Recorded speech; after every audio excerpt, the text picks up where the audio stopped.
রয়ে গেছে কেন আমাদের 50% আমরা কমিয়ে দিতে পেরেছি।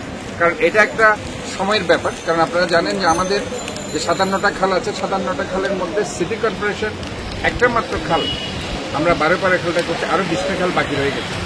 কাজে এই 20টা খাল আমি মনে করি যে আমাদের সংস্কার করতে হবে খুব চমৎকারভাবে।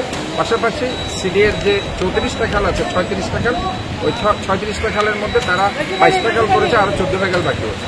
কাজে ওই 14টা খালও কিন্তু সংস্কার এখনো বাকি রয়েছে। বিশেষ করে এই এলাকার যে মূল সমস্যা হিজড়া খাল, যেটা আপনার কাপাসগোলা থেকে নিয়ে এই কাদালগঞ্জ পর্যন্ত যেটা বিস্তৃতি, এই হিজড়া খালের সংস্কারটা কমপ্লিট হলে এবং এই নালাগুলো কাজগুলো হলে এবং রাস্তাটা একটু উঁচু হলে আমি মনে করি ইনশাল্লাহ এই এলাকার যে প্রবলেমটা সেটা সলভ হবে।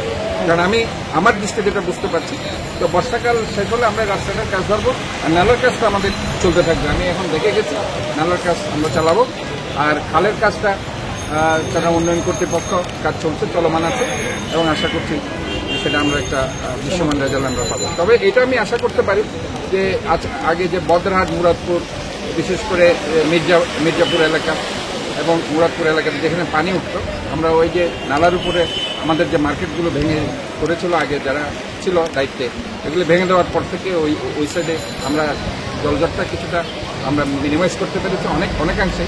এবং আরেকটা আগ্রাবাদে যেটা আমার কাজ চলছে, বক্স কালভার্ট, ওটাও আমরা কাজ নৌবাহিনীকে করাচ্ছি। ওই বক্স কালভার্টের কাজও যদি সম্পূর্ণ হয়, আগ্রাবাদের যে প্রবলেম সেটা ইনশাল্লাহ অনেকাংশে সলভ হয়ে যাবে বলে আমি আশা করি।